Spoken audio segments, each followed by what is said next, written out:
Perintah Kaisar Naga. Bab 1311 sampai dengan 1320. Audiobook, novel silat. Episode 132. Dia tidak percaya bahwa Dev dapat menghancurkan penghalangnya dengan satu pukulan. Sekarang Dev disiksa dengan hanya setengah hidupnya yang tersisa, dan dia tidak memiliki energi yang begitu kuat. Dev memandang Jerome dengan senyum di wajahnya, mencibir di dalam hatinya. Ledakan. Dev membombardir penghalang dengan pukulan. Penghalang yang dibuat oleh Jerome, di bawah pukulan Dev, tidak bertahan sama sekali, langsung runtuh dan menghilang. Jerome terkejut dan secara naluriah ingin menghindar, tetapi ternyata sudah terlambat. Pukulan Dev mengenai wajah Jerome dengan keras. Jerome menyemburkan darah dari mulutnya, giginya beterbangan, dan seluruh tubuhnya terbang keluar. Jerome bangkit dan menatap Dev dengan wajah bingung. Dia tidak mengerti, bagaimana mungkin Dev bisa mengeluarkan kekuatan mengerikan seperti itu setelah disiksa sampai mati sendirian? Setengah dari wajah Jerome telah hancur, dan penampilannya menjadi sangat menakutkan. Lihat, aku punya kemampuan untuk melanjutkan, lihatlah. Dev memandang Jerome dan berkata dengan jijik. Setengah dari wajah Jerome hancur, dia tidak memiliki gigi, ucapannya tidak jelas, dan tidak ada cara untuk mengucapkan mantra. Dev melangkah maju dan menampar Jerome lagi dengan telapak tangan. Jerome buru-buru berdiri untuk melawan. Ledakan. Dengan tamparan ini, Jerome seperti daun, dan langsung tersapu.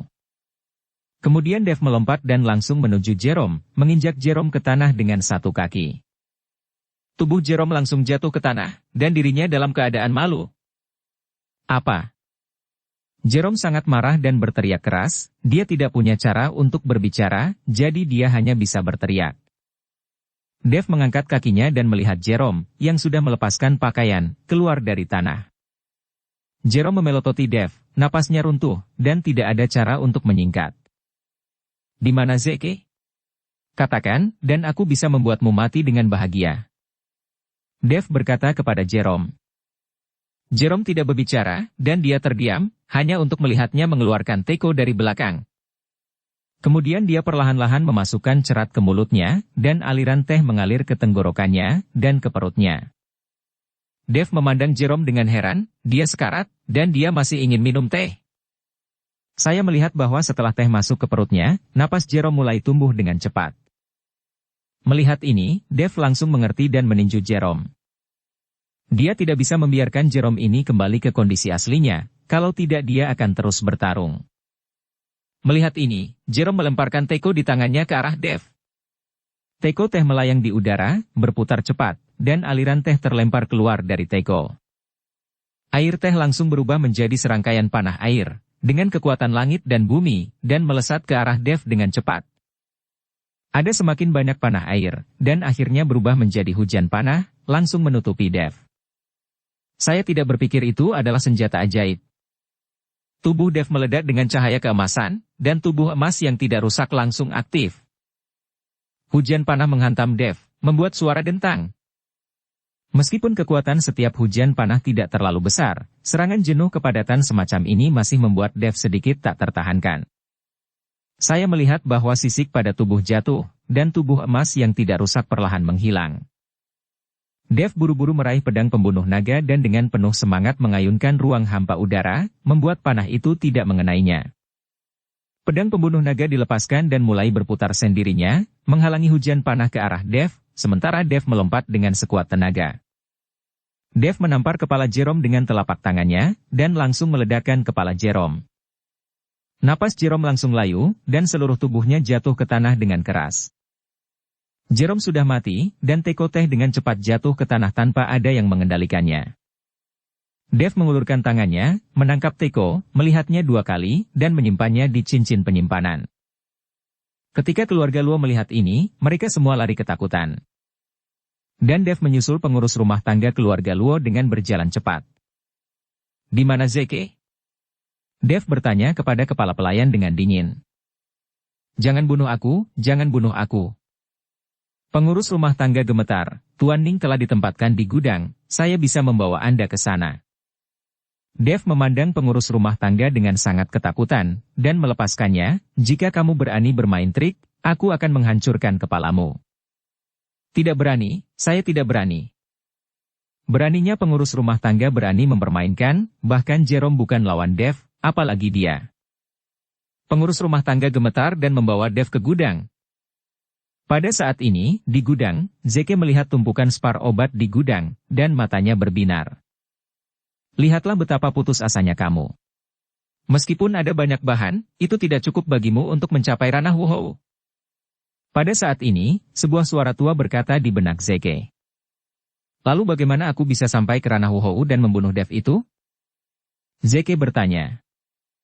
Kamu hanya bisa meningkatkan dirimu secepat kamu menyerap kekuatan orang lain. Suara tua itu berkata perlahan. Anda ingin saya berlatih metode kultivasi jahat? Apakah Anda ingin saya menjadi praktisi jahat? Zeke sedikit mengernyit. Kultivator jahat? Apa itu kultivator jahat? Dunia ini adalah tentang yang kuat memangsa yang lemah. Anda sekte dan keluarga bangsawan merampok sumber daya orang lain, bukankah itu sama saja dengan kultivator jahat? Kami menghormati kekuatan. Apakah Anda pikir para master yang Anda lihat telah menyerap esensi orang lain? Dalam benaknya, suara tua itu bertanya dengan sedih. Zeke terdiam, dan kemudian berkata, jika saya berlatih metode kultivasi jahat, kekuatan seperti apa yang dapat Anda buat untuk saya capai? Bisakah Anda membunuh Dev itu? Hahaha. Apakah kamu bercanda denganku? Dev bukan apa-apa, selama kamu mendengarkanku, aku bisa membiarkanmu menginjakkan kaki di puncak seni bela diri. Pada saat itu, semua orang di dunia seni bela diri akan menundukkan kepala dan menjadi bawahanmu, dan kamu tidak perlu takut pada apapun. Suara tua itu tertawa. Bisakah kamu membuatku mencapai ranah Wusheng? Zeke terengah-engah dan sangat bersemangat. Anda harus tahu bahwa Wusheng lebih kuat dari Wuhou. Zeke sudah lama tidak mendengar tentang Wusheng. Visimu terlalu picik, jalan seni bela diri tidak pernah berakhir, dan bahkan bisa mencapai titik keabadian. Dengarkan saja kata-kataku. Ketika aku menggunakan tubuhmu untuk dilahirkan kembali, aku akan membuatmu berdiri di puncak dunia seni bela diri. Pada saat itu, seluruh dunia seni bela diri akan patuh. Dan balas dendamku bisa dibalaskan. Suara tua itu menjadi lebih lembut, dan akhirnya menghilang dari pikiran Zeke. Zeke sedikit terkejut, bolehkah saya bertanya kepada Anda? Siapa Anda? Apakah Anda seorang kultivator jahat? Zeke sangat bingung, siapa bayangan hitam yang hidup di tubuhnya ini? Kultivator jahat? Suara tua itu terdengar, penuh dengan penghinaan, mereka hanya murid dan cucuku.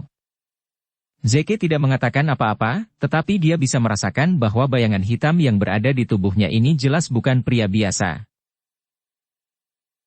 Tuan Chen, Zeke ada di tempat ini. Kepala pelayan menunjuk ke gudang dan berkata kepada Dev. Dev melirik gudang, dan kesadaran spiritualnya langsung menyebar, dan dia segera menemukan Zeke di gudang. Melihat bahwa pengurus rumah tidak berbohong, Dev berkata, pergi.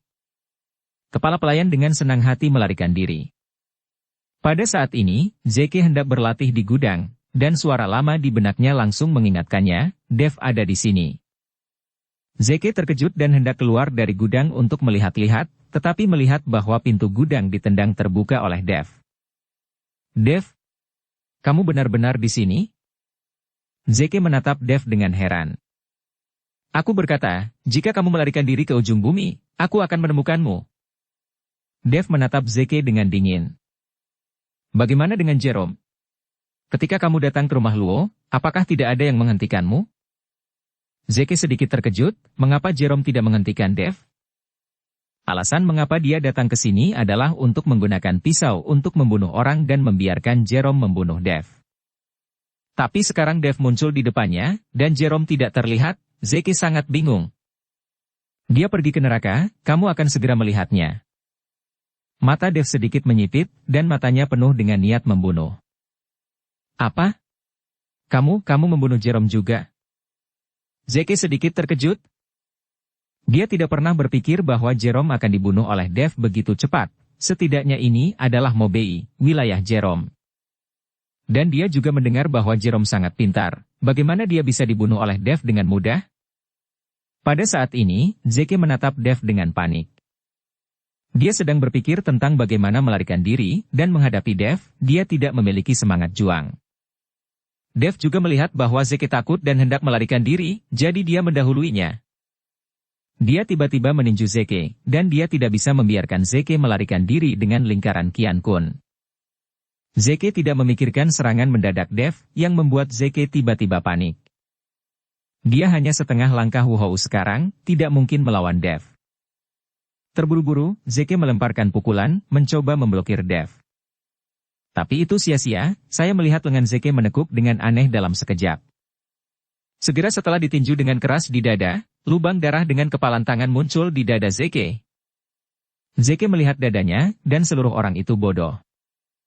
Tapi saat ini, Zeke tidak merasakan sakit apapun, yang membuatnya sedikit tidak percaya.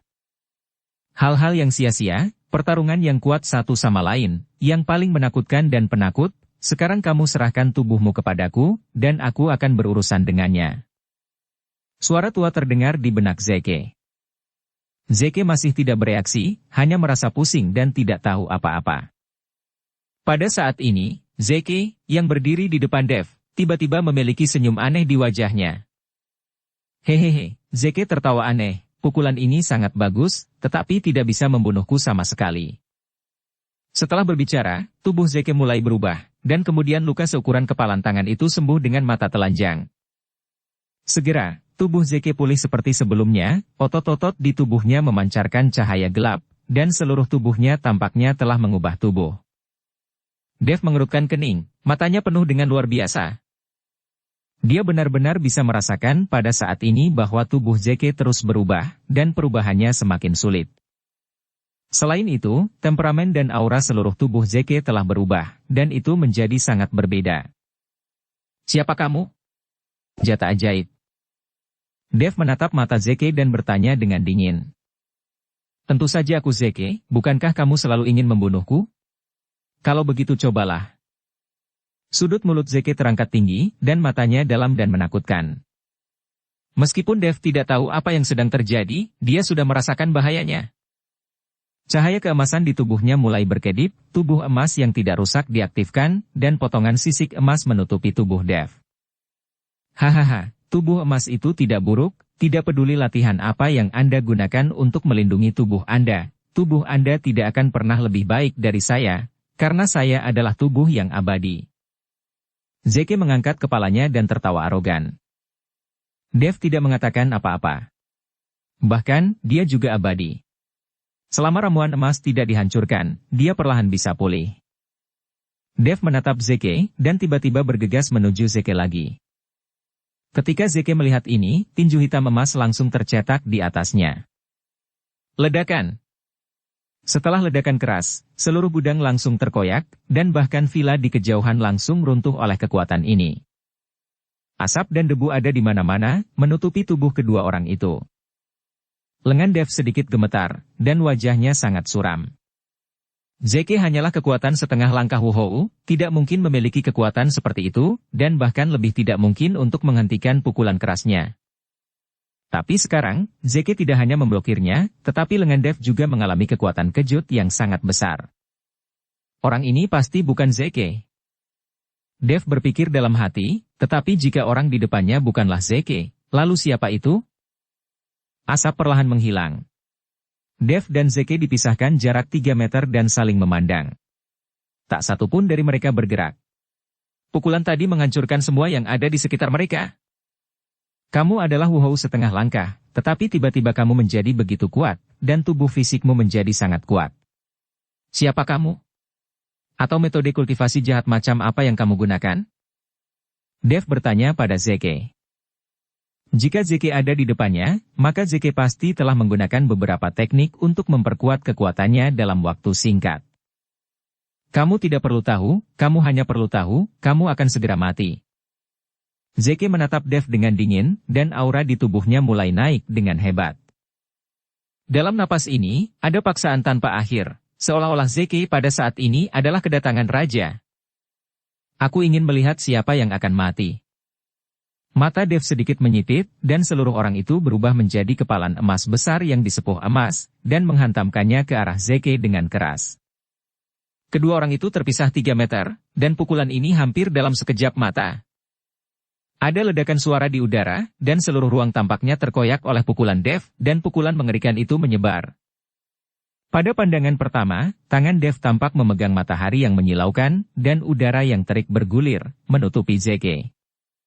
Melihat ini, Zeke mengeluarkan raungan rendah, dan kemudian tubuhnya mengeluarkan suara yang melonjak, dan kemudian dia meninjunya. Ledakan! Langit runtuh lagi, langit dan bumi menjadi gelap, dan seluruh keluarga Luo mulai bergetar. Hanya kali ini, Dev dan Zeke tidak bergerak, dan kekuatan keduanya tidak bisa dibedakan. Dev sudah shock pada saat ini, dia benar-benar tidak menyangka bahwa Zeke akan memiliki kekuatan seperti itu, yang bahkan lebih kuat daripada ayahnya. Bagaimana mungkin Wu Hou setengah langkah, hanya dalam beberapa hari, tumbuh dalam kekuatan begitu cepat? Dev tidak bisa mengerti, benar-benar tidak bisa mengerti. Pada saat ini, Zeke juga dalam badai, dia tidak pernah berpikir bahwa kekuatan Dev akan begitu kuat. Kekuatan yang begitu kuat, jika Anda dapat menyerap keterampilannya, itu akan menjadi 2 kali lipat hasilnya dengan setengah usaha. Mata Zeke sedikit menyipit, lalu dia berkata dengan muram. Ketika Dev mendengar ini, wajahnya sedikit berubah. Apakah kamu seorang kultivator jahat? Dev belum pernah mendengar tentang metode kultivasi jahat Zeke. Haha, tidak masalah apakah itu seorang kultivator jahat atau bukan. Di dunia seni bela diri saat ini, di mana perbedaan antara yang baik dan yang jahat? Aliansi seni bela diri adalah pemimpin sekte baik, tapi jadi apa? Bukankah aliansi seni bela diri memiliki pembudidaya jahat? Zeke tertawa. Tidak bisa mengerti. Mendengar ini di telinga Dev, dia tidak punya cara untuk membantahnya. Karena aliansi bela diri memang memiliki pembudidaya jahat, dan ada banyak sekte aristokrat, untuk meningkatkan kekuatan mereka dengan cepat, mereka diam-diam berlatih seni jahat. Kultivasi jahat macam apa yang tidak jahat, bagi banyak orang, itu tidak penting, mereka hanya menghargai kekuatan mereka sendiri, hanya ingin meningkatkan kekuatan mereka sendiri. Apakah kamu seorang kultivator jahat atau tidak, kamu akan mati. Dev menggertakkan giginya. Benarkah? Kalau begitu coba saja. Setelah Zeke selesai berbicara, warna hitam dan emas di seluruh tubuh mulai meroket, dan kemudian tinju besar, seperti bintang jatuh, datang ke arah Dev dengan kejam. Melihat ini, Dev tidak berani gegabah sama sekali, dengan cahaya keemasan yang menyilaukan di sekujur tubuhnya, dia langsung menyapanya. Kedua orang itu bertabrakan dalam sekejap, dan aura menakutkan mulai menyebar dengan cepat, dan menghancurkan apapun dalam radius 100 meter. Dengan pukulan ini, Dev mengerahkan semua kekuatan naga, dan naga emas melayang di lengan Dev. Setelah pukulan dilemparkan, raungan naga terdengar. Kesadaran Zeke terguncang oleh kristal naga, dan ada sedikit keraguan, sementara Dev memukul tinju Zeke. Lengan Zeke langsung membungkuk dan tulangnya patah. Kali ini, sosok Zeke mundur beberapa langkah, dan wajahnya menjadi sedikit jelek. Bayangan hitam itu hanyalah gumpalan kesadaran, bukan tubuh, jadi bayangan hitam di tubuh Zeke tidak tahan dengan konsumsi semacam ini. Saat napas Zeke berkurang, kesadaran Zeke langsung pulih kembali. Melihat lengannya yang patah, dahi Zeke penuh dengan keringat dingin. Pada saat ini, Dev merasa bahwa nafas Zeke kembali berubah lagi. Mata Zeke menatap Dev, dan dia mulai ketakutan, seolah-olah telah berubah menjadi orang lain. Tidak peduli trik apa yang kamu mainkan, kamu harus mati. Dev berkata, tubuhnya melompat. Kali ini, Zeke ketakutan, dan buru-buru meraung, ki hitam mulai muncul di sekujur tubuhnya. Ki hitam ini langsung membentuk dinding di tubuh Zeke, membantu Zeke menahan serangan Dev. Di sisi lain, Zeke berbalik dan berlari kembali, dia harus melarikan diri sesegera mungkin. Kalau tidak, dia akan benar-benar mati di tangan Dev. Tapi pukulan Dev menghantam penghalang di depan Zeke, seperti memukul sepotong kaca tipis, langsung menghancurkan penghalang. Segera setelah itu, pukulan Dev mengenai tubuh Zeke, dan tubuh Zeke terlempar. Pukulan ini hampir menghancurkan seluruh tubuh Zeke. Zeke meraung, orang itu masih di udara, dia tiba-tiba membuang lingkaran alam, dan lubang hitam ruang waktu muncul di udara. Melihat ini, Dev tahu bahwa Zeke akan melarikan diri, dan sosoknya akan menghilang dalam sekejap. Dev langsung mengejar Zeke. Segera, tubuh Zeke melewati lubang hitam, dan tepat saat lubang hitam itu menyusut, Dev meraih lingkaran alam. Dia tidak mengejar Zeke, tujuan Dev kali ini adalah lingkaran alam di tangan Zeke. Dev berpegangan pada lingkaran alam, dan lingkaran alam terus menyusut, dan seluruh lengan Dev memasuki lubang hitam. Distorsi ruang waktu yang kejam menyebabkan Dev menderita sakit parah. Namun, Dev berpegangan erat dan tidak melepaskannya. Apa? Wajah Dev memerah, dan kekuatan spiritual seluruh tubuhnya dimobilisasi, diikuti oleh raungan. Dev merobek ruang dengan tiba-tiba, dan menarik lingkaran alam semesta keluar dari lubang hitam. Dev memegang lingkaran alam, lengannya gemetar terus-menerus, dan lengannya sudah berdarah. Dev melihat lingkaran alam di tangannya, dengan perasaan campur aduk di hatinya. Yuki, tunggu aku pasti akan menyelamatkanmu, jangan khawatir. Dev diam-diam bersumpah dalam hatinya. Dev keluar dari rumah Luo, langsung meninggalkan Mobei, dan langsung menuju Kyoto. Adapun di mana Zeke melarikan diri, Dev tidak peduli lagi. Hal utamanya sekarang adalah menyelamatkan Yuki dan kemudian ibunya. Ini adalah prioritas utama Dev saat ini, hal yang paling penting. Tetapi setelah membobol aliansi seni bela diri, Dev menyadari bahwa kekuatannya masih sangat kurang. Puluhan mil jauhnya, Zeke sudah kelelahan dan jatuh ke tanah. Pada saat ini, Zeke kesakitan di sekujur tubuhnya, semua tulangnya patah, dan dia bisa melarikan diri ke sini, berkat bantuan lingkaran alam. Tetapi pada saat ini, lingkaran alam menghilang, dan dia tahu bahwa itu pasti telah direbut oleh Dev. Dev, aku tidak akan membunuhmu, aku bersumpah kami tidak akan menjadi manusia. Zeke meraung keras. Kamu hanya tahu cara mengumpat, kamu hanya punya kentut, ayo tingkatkan kekuatanmu dulu. Dalam benaknya, suara tua itu berkata dengan jijik. Tapi bagaimana aku bisa meningkatkan kekuatanku, aku sudah tidak punya sumber daya. Zeke juga ingin meningkatkan, tetapi dia tidak memiliki sumber daya, bagaimana dia bisa meningkatkan kekuatannya? Sampah, bukankah aku bilang, menyerap keterampilan dan esensi orang lain? Suara tua itu mengingatkan Zeke dengan ketidakpuasan. Mata Zeke bersinar dengan cahaya, dan dia akhirnya menggertakkan giginya, oke, aku akan mendengarkanmu. Setelah Zeke selesai berbicara, dia langsung diselimuti kabut hitam, dan tulang yang patah semuanya terhubung kembali. Pada saat ini, Wuzong kebetulan lewat, dan Zeke bergegas dengan harimau lapar. Setelah beberapa saat, mata Zeke merah, dan dia berdiri dengan wajah puas. Tetapi pada saat ini, setengah dari wajah Zeke bernanah, dan darah di wajahnya kabur, yang sangat menakutkan. Zeke sangat terkejut menemukan perubahannya sendiri. Jangan khawatir, ini adalah efek sampingnya, tetapi tubuhmu akan segera sembuh kembali. Mulai sekarang, kamu bisa berburu keterampilan orang lain. Suara tua itu berkata dengan puas. Dukung channel Novel Silat dengan subscribe, follow, like, komen dan share. Zeke tidak mengatakan apa-apa, tetapi menemukan kemeja hitam untuk dikenakan di tubuhnya, dan kepalanya juga ditutupi dengan syal hitam. Sejak saat ini, ada kultivator jahat lain di dunia seni bela diri yang menyerap kekuatan orang lain. Kyoto, aliansi seni bela diri. Wajah Douglas jelek, kali ini dia tidak duduk di kursi utama, tetapi duduk di samping. Tuan Agung duduk tetapi tidak ada seorang pun di sana, tetapi ada suara yang datang dari arah tempat Tuan Agung duduk. Duduk di kedua sisi aula adalah pejabat tingkat tinggi dari aliansi seni bela diri, masing-masing dari mereka sangat berhadap-hadapan, tetapi masing-masing dari mereka berada di ranah Wuhou. Dapat dilihat bahwa orang-orang ini tidak menganggap Douglas sebagai pemimpin aliansi, tetapi Douglas juga sangat menghormati orang-orang ini. Douglas, kamu adalah pemimpin aliansi seni bela diri, tetapi seorang anak laki-laki masuk ke area terlarang aliansi dan membunuh beberapa orang. Apakah kamu tahu kejahatannya? Sebuah suara sepertinya datang dari langit, dan sepertinya datang dari belakang kursi Tuan Agung.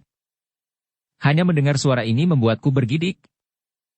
Douglas menggigil di mana-mana, berkeringat dingin, dan berlutut di tanah dengan bunyi gedebok. Sialan penjahat itu, tolong berbelas kasih. Douglas gemetar dan sangat ketakutan. Seorang pemimpin aliansi seni bela diri yang bermartabat, seorang master seni bela diri, sebenarnya sangat takut pada saat ini.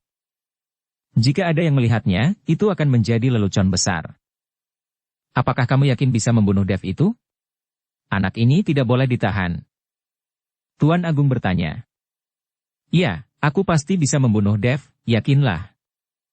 Douglas bersumpah untuk mengatakan, tetapi percakapan berubah, hanya saja, ini Tuan Si. Sebuah dengusan dingin terdengar, dan tubuh Douglas sepertinya terkena kekuatan besar dalam sekejap. Segera setelah itu, tubuh Douglas terbang keluar dan jatuh ke tanah.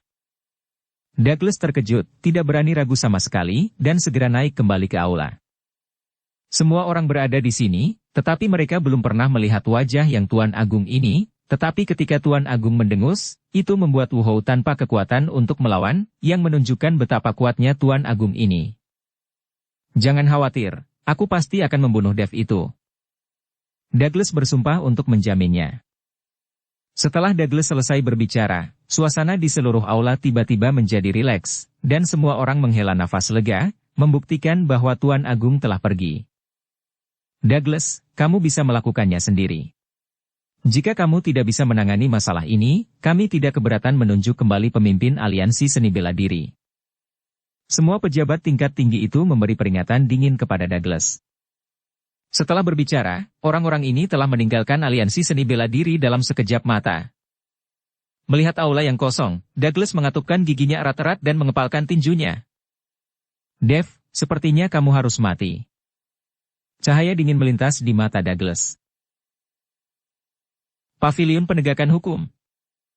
Tuan Si baru-baru ini mulai tinggal di Paviliun Pelindung Hukum. Tingkah laku Tuan Si membuat Winston tahu bahwa dunia seni bela diri di Kyoto akan menjadi tidak stabil. Tuan Si, baru-baru ini berbagai departemen di Mobei datang untuk melaporkan, dan di beberapa tempat di Mobei, ditemukan bahwa ada orang berbaju hitam yang menyerap esensi orang di mana-mana. Beberapa master seni bela diri tidak selamat, dan sekarang seluruh dunia seni bela diri Mobei panik.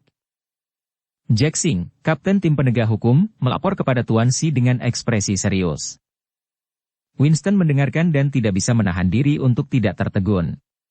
Bahkan orang kuat seperti Presiden Wu, esensinya bisa disedot, jadi pria berbaju hitam ini terlalu kuat. Apa kamu tahu siapa yang melakukannya? Tuan Si bertanya pada Jack. Jack menggelengkan kepalanya, tidak, teknik orang ini berbeda. Teknik ini dari para pembudidaya jahat di masa lalu. Tidak ada hal seperti itu di dunia seni bela diri selama bertahun-tahun, dan saya tidak pernah berpikir bahwa masih ada pembudidaya jahat yang berani begitu lancang. Jack sangat marah, terjadinya insiden buruk seperti itu adalah kelalaian tim penegak hukum mereka. Tuan Si tidak berbicara, tetapi terdiam. Setelah beberapa saat, dia perlahan membuka mulutnya dan berkata, beritahu aliansi seni bela diri di berbagai tempat dan perkuat tindakan pencegahan mereka. Di masa depan, akan ada lebih banyak hal seperti ini. Bagaimanapun, apa yang akan datang pasti akan datang. Winston dan Jack memandang Tuan Si, dan mereka sedikit terkejut, karena itu sama sekali tidak terlihat seperti gaya Tuan Si. Jika ada kejadian buruk di masa lalu, Tuan Si pasti akan sangat marah dan mengambil tindakan sendiri. Tapi kali ini, Tuan Si sepertinya tidak punya niat untuk bergerak. Namun keduanya tidak berani bertanya, dan hanya bisa menuruti perintah. Gunungku, ribuan kilometer jauhnya dari Kyoto. Ada kuilku di gunung, Guru Raiden, Tuan Ding-chan, adalah tuan rumah di sini, dan saat ini Raiden juga ada di kuil ini. Raiden belum turun gunung sejak dia dihancurkan oleh Dev 2 bulan lalu dan dibawa ke gunung oleh Tuan Ding-chan. Pada saat ini, Raiden masih berbaring di tempat tidur, ditutupi dengan kain kasa, sudah 2 bulan, dan tubuhnya tidak berubah sedikit pun. Master Ding-chan juga mencoba yang terbaik, tetapi tampaknya efeknya tidak baik. Belum lagi membuat Raiden mencapai ranah Wu Hou, sekarang bahkan membuat Raiden berdiri pun sulit. Guru, kapan saya bisa berdiri dan kapan saya bisa berlatih? Raiden meraung, dan setelah berbaring di tempat tidur selama 2 bulan, dia sudah sedikit bosan. Raiden, jangan khawatir, saya sedang memikirkan cara.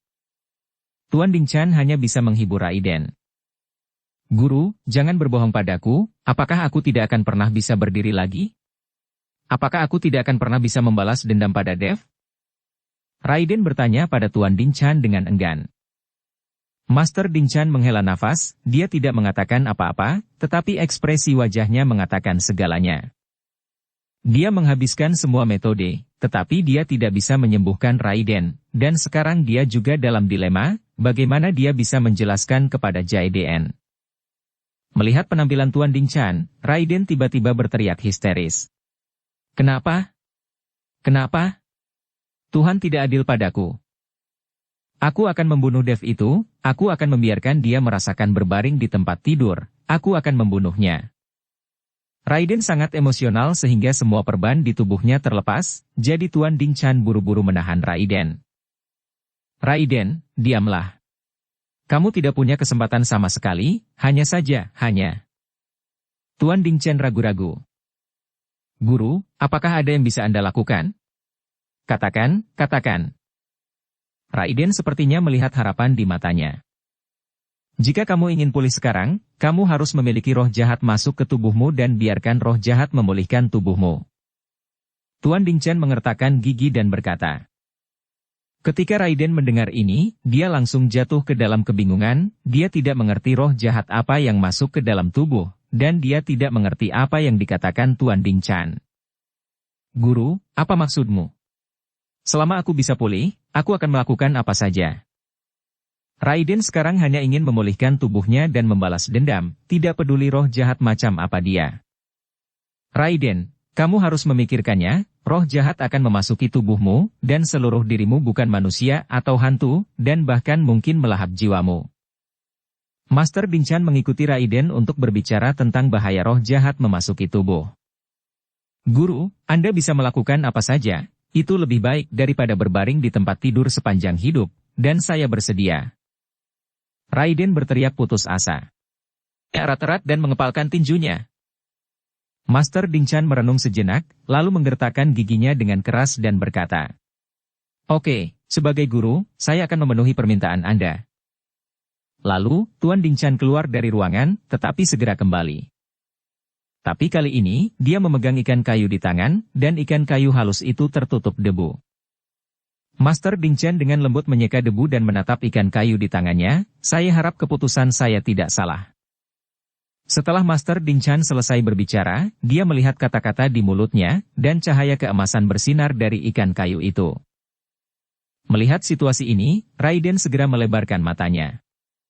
Dalam sekejap, kabut hitam keluar dari ikan kayu, dan kemudian seluruh ruangan menjadi sedingin musim dingin. Saya melihat bayangan hitam melayang di udara. Hahaha, aku akhirnya bebas. Bayangan hitam itu tertawa liar. Raiden sedikit tercengang ketika dia melihat adegan ini. Aku membiarkanmu keluar, aku harap kamu bisa mengembalikan tubuh muridku. Pada saat ini, Tuan Dinchan berkata dengan ringan. Dia sepertinya tidak terkejut sama sekali, dia seharusnya sudah tahu sejak lama bahwa ada bayangan gelap di ikan kayu ini.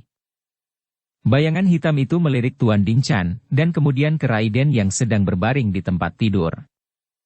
Ini bibit yang bagus dengan bakat, tubuh ini persis seperti yang saya inginkan. Setelah dia selesai berbicara, dia melihat tubuh Raiden yang langsung ditembus bayangan hitam.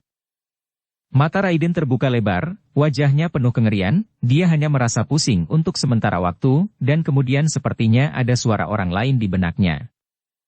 Jangan melawan, atau lelaki tua itu akan melukai kesadaranmu, dan tubuhmu tidak akan berguna. Dalam benaknya, bayangan hitam memperingatkan Raiden. Master Dinchan juga buru-buru berkata saat ini, Raiden, karena kamu memilihnya sendiri, kamu harus menerimanya, jangan takut, jangan melawan. Perlahan, Raiden duduk, dan kemudian kabut hitam membungkus tubuh Raiden di dalamnya. Setelah beberapa saat, kabut hitam menghilang, tubuh Raiden menjadi sangat cerah, dan otot-ototnya menjadi sangat kencang. Raiden memandang dirinya sendiri dengan terkejut, dan tiba-tiba berdiri dari tempat tidur, dengan sinar cahaya yang menakutkan berkedip di matanya. Hahaha, aku benar-benar pulih. Aku ingin Dev mati. Raiden tertawa liar. Raiden, kekuatanmu saat ini masih perlu lebih banyak latihan, kalau tidak, kamu bukan lawan Dev. Tuan Dingchan membujuk Raiden. Benarkah? Raiden tiba-tiba menatap Tuan Dingchan dengan cemberut, dengan senyum yang sangat aneh di wajahnya. Tuan Dingchan mengerutkan kening, dan firasat buruk muncul di hatinya. Tetapi tepat ketika Tuan Dingchan hendak mundur, Raiden tiba-tiba menembak dan menampar kepala Tuan Dingchan. Dalam sekejap, kekuatan di tubuh Tuan Dingchan mulai diserap oleh Raiden dengan panik. Kyoto. Di gang tempat aliansi seni bela diri dulu, Dev datang ke sini lagi. Terakhir kali, Dev dibawa ke sini oleh Zeke dan bertemu Yuki. Dengan senyum yang sangat aneh di wajahnya. Kali ini, Dev membawa lingkaran alam sendiri, dan dia ingin menemukan cara untuk menyelamatkan Yuki. Dengan alat ajaib lingkaran Qian Kun, seharusnya tidak sulit untuk menyelamatkan Yuki. Melihat sekeliling, Dev menemukan bahwa tidak ada yang memperhatikan. Dev mengeluarkan lingkaran alam dan menembus jauh ke dalam lingkaran alam. Segera, lingkaran alam memancarkan cahaya redup, dan kemudian Dev melemparkan lingkaran alam ke udara. Sebuah lubang hitam muncul di udara, Dev melihat ini, melompat dengan tergesa-gesa, dan melompat ke dalam lubang hitam. Semburan cahaya melintas, dan Dev langsung muncul di ruang bawah tanah aliansi seni bela diri. Saya melihat bahwa kamar-kamar di ruang bawah tanah dikunci oleh pintu besi, dan ketika saya mendengar gerakan, orang-orang terus melihat keluar dari pintu besi. Dev tidak punya waktu untuk mengamati orang-orang di ruang bawah tanah ini, dan berlari mati-matian menuju sel di ujung yang lain. Dia tahu bahwa Yuki dipenjara di sini. Ketika Dev berlari ke sel tempat Yuki ditahan, dia menemukan bahwa Yuki sedang berbaring di tempat tidur di sisinya, dan lingkungan di sel itu tidak buruk. Tetapi bahkan jika itu bagus, itu adalah sel penjara, dan tidak ada kebebasan dan sinar matahari. Yuki. Dev memanggil dengan lembut. Tubuh lembut Yuki bergetar, dan dia buru-buru bangkit dan melihat ke atas. Ketika dia melihat Dev, dia tertegun, dan air mata langsung mengalir. Yuki berlari ke pintu sel, melangkah maju melalui pagar dan meraih tangan Dev dengan erat. Dev, kenapa kamu di sini? Yuki bertanya dengan penuh semangat. Aku di sini untuk menyelamatkanmu, aku tidak ingin kamu dikunci di sini. Dev berkata dengan tergesa-gesa. Tepat ketika Dev memegang tangan Yuki dengan erat, dia tiba-tiba menemukan bahwa lengan Yuki dipenuhi dengan mata jarum. Kali ini, Dev tercengang, melihat lengan Yuki, seluruh tubuhnya gemetar karena amarah yang luar biasa. Dia tahu apa yang diwakili oleh mata jarum. Orang-orang dari aliansi seni bela diri ini menahan Yuki sebagai alat pengumpulan darah. Melihat Yuki, air mata langsung mengalir dari mata Dev, giginya bergetar. Dia menyesali mengapa dia tidak kompeten dan tidak bisa menyelamatkan Yuki lebih awal. Melihat Dev menangis dengan sedih, Yuki buru-buru mengulurkan tangannya dan membantu Dev menyeka air matanya. Dev, kenapa kamu menangis? Aku baik-baik saja, makan dengan baik, hidup dengan baik, mereka tidak berani melakukan apapun kepada saya. Semakin Yuki seperti ini, semakin tidak nyaman hati Dev. Yuki, menyingkir, aku akan menyelamatkanmu sekarang. Dev berkata kepada Yuki. Dia membuat Yuki mundur, dan kemudian cahaya keemasan menyala di tangannya, dan semua kekuatan naga terkondensasi di tangannya. Dev meraih pagar, dan kemudian tiba-tiba mencoba memecahkan pagar. Dev dapat memiliki kekuatan 10.000 jin kali ini, tetapi dengan kekuatan yang begitu besar, itu tidak menyebabkan kerusakan pada pagar besi, dan pagar tidak berubah bentuk sama sekali. Melihat ini, Dev tahu bahwa sel itu pasti telah menggunakan teknik, jadi dia mengulurkan tangannya dan mengeluarkan pedang pembunuh naga. Pedang pembunuh naga dipegang di tangan Dev, membuat suara mendengung. Segera setelah naga mengaum, Dev menebas sel dengan pedangnya. Dentang. Raungan besar hampir memecahkan gendang telinga, dan seluruh ruang bawah tanah berdengung. Nyala api memercik, dan pergelangan tangan Dev mati rasa, tetapi masih tidak ada perubahan di sel. Tidak mungkin, tidak mungkin. Melihat ini, Dev meraung, urat biru di lehernya menonjol, dan matanya merah. Kekuatan naga di seluruh tubuh dimobilisasi, dan kekuatan spiritual di dantian dicurahkan seperti air pasang. Aku pasti akan menyelamatkanmu. Pedang pembunuh naga di tangan Dev dengan putus asa menebas ke arah sel. Dentang-dentang. Suaranya tidak ada habisnya, dan seluruh ruang bawah tanah tampaknya runtuh. Namun meski begitu, sel itu tetap tidak bergerak. Di sebuah ruangan gelap di bagian terdalam penjara bawah tanah, tanpa jari, seorang pria duduk bersila di tanah dan tiba-tiba membuka matanya. Dua lampu hijau samar meledak dari matanya. Dengan sudut mulutnya ke atas, pria itu menunjukkan senyuman, dan kemudian matanya tertutup lagi. Seluruh tubuh Dev bergetar tiba-tiba, dan dia merasakan aura yang sangat menakutkan, tetapi aura itu hanya sekilas. Tapi Dev tidak bisa memikirkannya, dia harus menyelamatkan Yuki terlebih dahulu. Setelah lebih dari selusin sabetan pedang, dahi Dev sudah tertutup keringat dingin, tetapi sel kokoh itu masih tidak menunjukkan tanda-tanda kerusakan.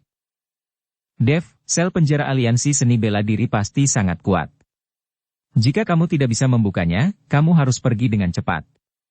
Saya yakin seseorang akan segera datang. Selama kamu aman di luar, aku lega. Aku baik-baik saja di sini, jangan khawatir. Yuki membujuk Dev dengan keras. Tetapi pada saat ini, Dev sudah cemas, dan dia ingin menyelamatkan Yuki sama sekali.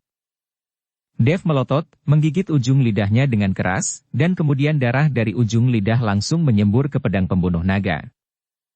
Pedang pembunuh naga mulai bergetar hebat, dan raungan naga terdengar. Dev, apakah kamu gila? Melihat ini, Yuki berteriak keras kepada Dev. Pada saat ini, Dev cukup gila untuk membakar esensi darahnya sendiri. Anda harus tahu bahwa membakar esensi darah akan menyebabkan kerusakan besar pada tubuh. Jika serius, seluruh orang akan hancur. Tapi sekarang Dev, bagaimana dia masih bisa mendengarnya? Seluruh orang seperti binatang buas, mati-matian mengisi sel. Dev tidak tahu berapa banyak luka yang telah dia potong, dan mulut harimau itu terguncang sampai berdarah. Bagaimana itu bisa terjadi? Dev duduk lumpuh di tanah, wajahnya penuh keputusasaan. Dia menghabiskan semua triknya, tetapi dia tidak bisa membuka sel dan menyelamatkan Yuki. Tampaknya aliansi seni bela diri ini benar-benar tidak mudah. Dev memandang Yuki tanpa daya, keduanya dekat, tetapi dia tidak berdaya. Yuki melihat mulut harimau Dev yang berlumuran darah, dan Dev sangat tertekan sehingga dia buru-buru melepas syal sutra dan membungkusnya untuk Dev. Dev memandang Yuki dengan air mata di matanya. Yuki, jangan khawatir. Aku akan membunuh semua orang di aliansi seni bela diri, dan aku akan membuat mereka membayar harga darah. Sebuah cahaya dingin melintas di mata Dev, dan aura pembunuhnya terus meresap. Pada saat ini, kebencian Dev untuk aliansi seni bela diri telah mencapai puncaknya. Jangan khawatirkan aku, mereka tidak akan memperlakukanku seperti itu. Kamu harus menjaga dirimu sendiri. Kamu harus pergi dengan cepat. Jika kamu tidak pergi, itu akan terlambat. Setelah Yuki membungkus Dev, dia membujuk Dev. Dev memegang tangan Yuki dengan erat dan tidak melepaskannya sama sekali, dia tidak ingin pergi, dan enggan untuk pergi. Setelah pergi, saya tidak tahu kapan saya bisa melihat Yuki. Dia awalnya berpikir bahwa ketika dia mencapai Wuhou, dia bisa menyelamatkan Yuki, tetapi sekarang sepertinya dia terlalu naif. Bergemuruh. Pada saat ini, suara gemuruh datang, diikuti oleh beberapa napas kuat yang datang ke sisi ini. Dev tahu bahwa orang-orang dari aliansi seni bela dirilah yang datang.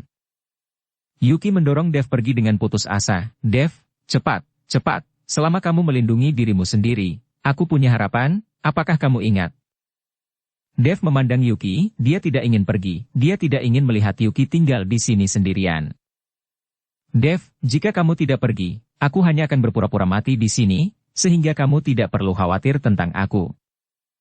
Yuki tahu bahwa jika Dev tidak pergi, dia mungkin tidak bisa pergi, jadi dia mengancam Dev.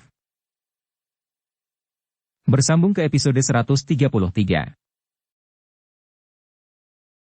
Dukung kami dengan subscribe, follow, like, komen dan share. Terima kasih.